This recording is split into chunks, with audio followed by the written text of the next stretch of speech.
एक घने जंगल में एक शेर रहता था जिसका नाम था शेरू। शेरू राजा था, लेकिन उसे हमेशा अपनी ताकत और रफ्तार पर घमंड रहता था। एक दिन शेरू नदी के किनारे टहल रहा था जब उसकी नजर एक शांत, धीमे चलते हुए कछुए पर पड़ी, जिसका नाम था टॉमी। शेरू हंसा और दहाड़कर बोला, अरे टॉमी, तुम तो चलते नहीं, रेंगते हो। चलो एक दौड़ लगाते हैं, मैं तुम्हें दिखाऊंगा कि असली रफ्तार क्या होती है। टॉमी, जो हमेशा जमीन पर बहुत धीमा चलता था, मुस्कुराया और बोला, ठीक है शेरू राजा, मैं दौड़ने को तैयार हूँ, लेकिन मेरी एक शर्त है। शेरू अपनी मूंछों पर ताव देते हुए बोला, क्या शर्त? बोलो। टॉमी बोला, दौड़ जमीन पर नहीं, पानी में होगी। शेरू भौचक्का रह गया। उसे पानी में तैरना आता था, लेकिन कछुआ तो पानी का राजा होता है।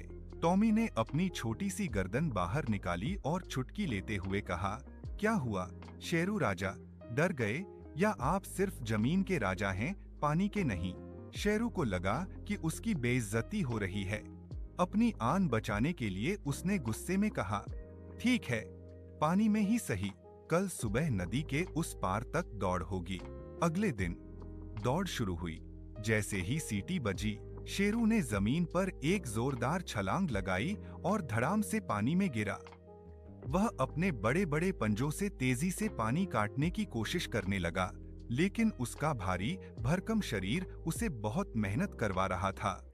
वह हाँफ रहा था और पानी उसके मुंह में जा रहा था, लेकिन टॉमी तो पानी में एक नाव जैसा था।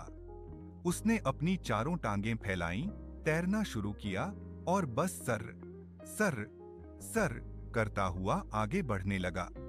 वह पानी के नीचे से मुस्कुराते हुए शेरू को देख रहा था। शेरू बेचारा पूरी ताकत लगाने के बाद भी टॉमी से बहुत पीछे था।